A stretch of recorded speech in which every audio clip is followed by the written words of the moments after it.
सात संगत जी प्यार से कहना जी धन निरंकार जी।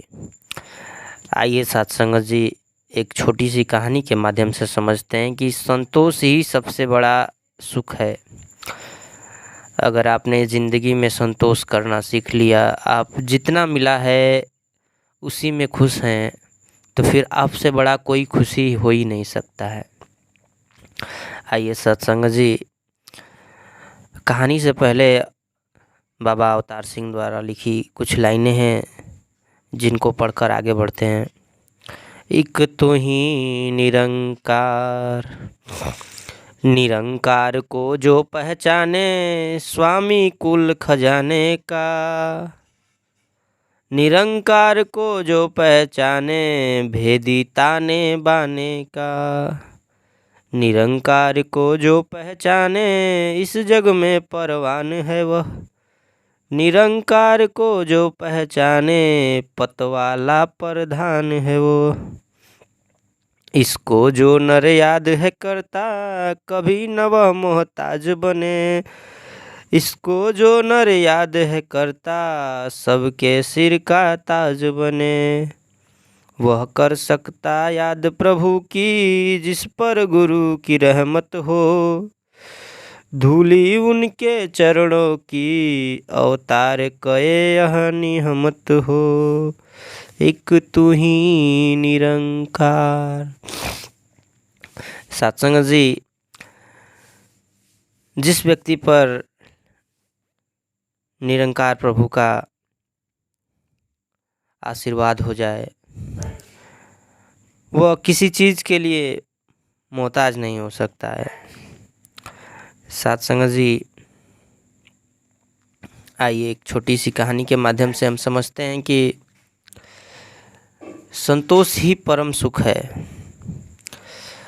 सत्संग जी, एक समय की बात है, आचार्य विनोबा भावे एक बार अपने सर्वोदयी कार्यकर्ताओं के साथ पद यात्रा करते हुए बिहार के एक गांव में पहुंचे। दोपहर का समय था और धूप भी काफ़ी तेज थी। इतनी भीषण गर्मी में बीमार पड़ने का डर था। सबने सोचा कि थोड़ी देर कहीं विश्राम कर लिया जाए, फिर धूप ढलने पर आगे बढ़ा जाएगा। इसलिए वे खेत के पास बट वृक्ष के नीचे विश्राम करने के लिए रुके। पास के खेत में गेहूं की बड़ी अच्छी फसल लगी थी, लेकिन कुछ पक्षी सामने के खेत में गेहूं की बालियां तोड़ तोड़कर अपना भूख मिटा रहे थे। उन्हें रोकने टोकने वाला कोई नहीं था। उनके एक स्थानीय सहयोगी ने बताया कि हमारे गांव के किसान आलसी हैं, अपने खेत की फसल की पक्षियों से रक्षा तक नहीं कर सकते। इसी बीच खेत का मालिक इन अतिथियों के लिए ठंडा पानी और सत्तू लेकर पहुंचा। विनोबा जी ने कहा, भैया हम घंटों से देख रहे हैं कि पक्षी तुम्हारी फसल को नष्ट कर रहे हैं।